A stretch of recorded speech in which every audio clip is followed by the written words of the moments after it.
Hello everyone, set പരീക്ഷയുടെ മുൻകാല ചോദ്യപേപ്പറുകളെ നിങ്ങളുടെ മുമ്പിലേക്ക് അവതരിപ്പിക്കുന്ന സെറ്റ് ക്രാക്കറിൻ്റെ മറ്റൊരു എപ്പിസോഡിലേക്ക് എല്ലാ പ്രിയപ്പെട്ടവർക്കും സ്വാഗതം.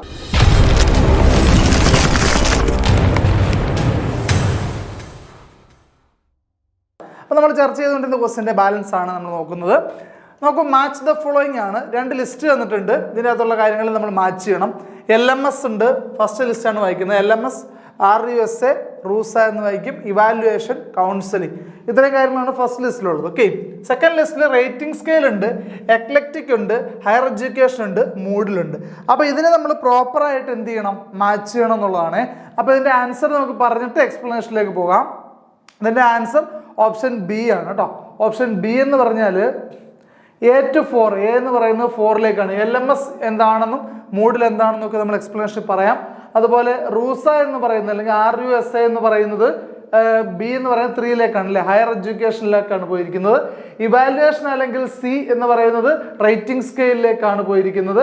അതുപോലെ കൗൺസിലിംഗ്, എക്ലക്റ്റിക്കിലേക്കാണ് മാച്ച് ചെയ്തിരിക്കുന്നത്. ഓരോന്ന് എന്താണെന്ന് പറയാം. ഓക്കെ,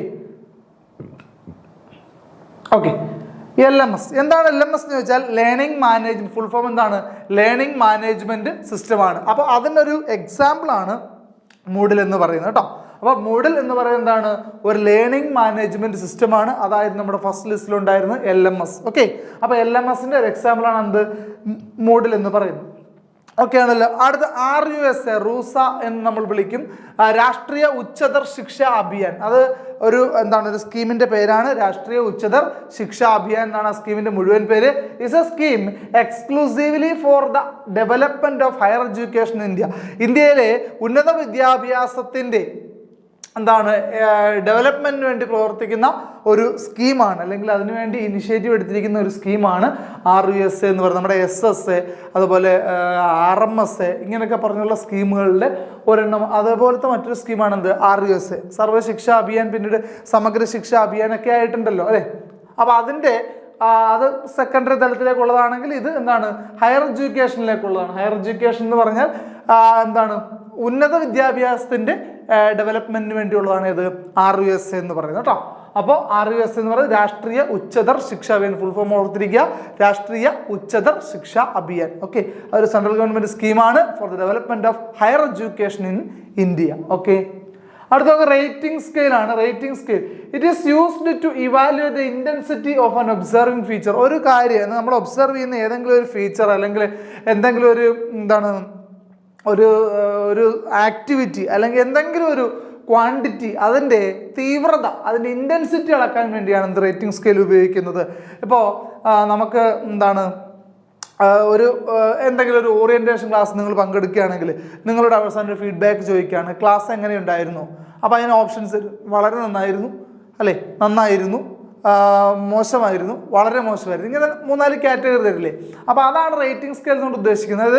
എന്താണോ അതിൻ്റെ ഇൻറ്റൻസിറ്റി അത് കാണിച്ചു കൊടുക്കാൻ വേണ്ടിയുള്ള ഒരു ഇവാലുവേറ്റിംഗ് ടൂളാണ് എന്ത് റേറ്റിംഗ് സ്കെയിൽ എന്ന് പറയുന്നത്. റേറ്റിംഗ് സ്കെയിലും അതുപോലെ ചെക്ക് ലിസ്റ്റ് എന്ന് പറയുന്ന ഒരു കാര്യം ഉണ്ടോ ഇല്ലയോ എന്നറിയാൻ വേണ്ടിയാണ്. ഇപ്പോൾ ക്ലാസ് നല്ലതായിരുന്നോ, യെസ് ഓർ നോ, 2 ഓപ്ഷൻ മാത്രം തരുന്നതാണ് എന്ത് ചെക്ക് ലിസ്റ്റ് എന്ന് പറയുന്നത്. എന്നാൽ റേറ്റിംഗ് സ്കെയിലിലേക്ക് വരുമ്പോൾ ക്ലാസ് നല്ലതായിരുന്നോ അല്ലെങ്കിൽ ക്ലാസ് നന്നായിരുന്നോ എന്ന് ചോദിച്ചു കഴിയുമ്പോൾ അതിനകത്തുള്ള ഓപ്ഷൻസ് നമ്മുടെ ഇൻറ്റൻസിറ്റി തെളിയിക്കും. നേരത്തെ ഞാൻ പറഞ്ഞല്ലോ, വളരെ മികച്ചത്, മോശം, തീരെ മോശം, ഇങ്ങനെയൊക്കെയുള്ള ഓപ്ഷൻസ് വരുന്നതിന് അതിൻ്റെ എത്രമാത്രം തീവ്രത അതിനുണ്ടെന്ന് പരിഹരിക്കാൻ അല്ലെങ്കിൽ കണ്ടെത്താൻ വേണ്ടിയുള്ളതാണ് ഇത് rating scale. It's an evaluating ടൂളാണ്. ഓക്കെ, എക്ലക്റ്റിക് കൗൺസിലിംഗ് എന്ന് പറയുന്നത് ഒരു ടൈപ്പ് കൗൺസിലിംഗ് ആണ്. എക്ലക്റ്റിക് എന്ന നമ്മുടെ ലിസ്റ്റ് ബിയിൽ കടന്നു, സെക്കൻഡ് ലിസ്റ്റ് കടന്നു. കൗൺസിലിംഗ് എന്നുള്ളത് സെക്കൻഡ് ലിസ്റ്റ്, ഫസ്റ്റ് ലിസ്റ്റിലായിരുന്നു അല്ലേ. കൗൺസിലിംഗ് ഫസ്റ്റ് ലിസ്റ്റിലായിരുന്നില്ലേ? Yes, counselling first ലിസ്റ്റിലായിരുന്നു.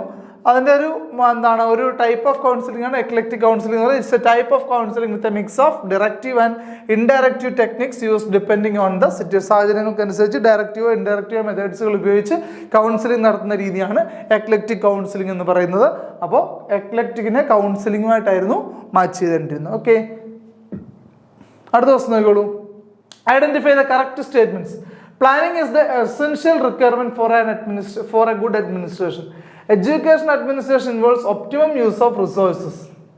അപ്പോൾ പ്ലാനിങ്ങിന് വേണ്ടുന്ന അല്ലെങ്കിൽ planning is essential requirement for a good administration. ഒരു നല്ല അഡ്മിനിസ്ട്രേഷന് എന്താണ് പ്ലാനിങ് വളരെ അത്യാവശ്യമായ ഒരു ഘടകമാണെന്നാണ് ഒന്നാമത്തെ സ്റ്റേറ്റ്മെന്റ് പറയുന്നത്. കറക്റ്റ് സ്റ്റേറ്റ്മെന്റ് എടുക്കാനാണ്.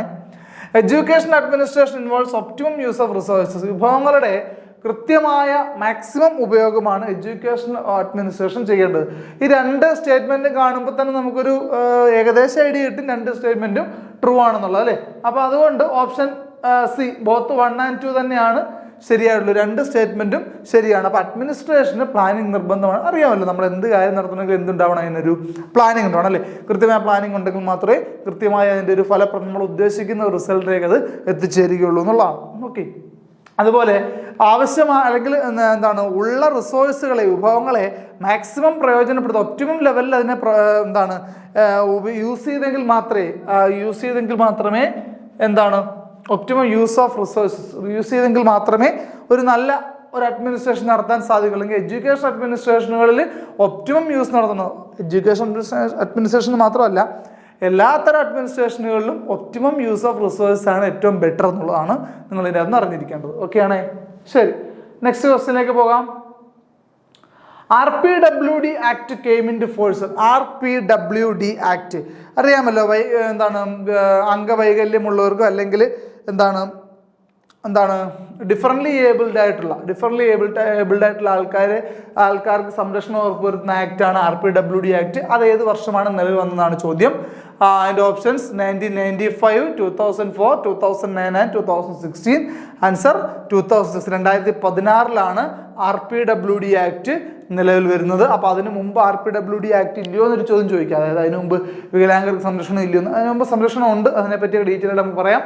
നോക്കൂ, RPWD ആക്ട് എന്ന് പറഞ്ഞാൽ rights of persons with disability act. Rights of persons with disability act, വൈകല്യമുള്ള വ്യക്തികളുടെ അവകാശ സംരക്ഷണ നിയമമാണ് ഇത് RPWD ആക്ട് എന്ന് പറയുന്നത്. 2016 RPWD ആക്ട് നിലവിൽ വരുന്നത്.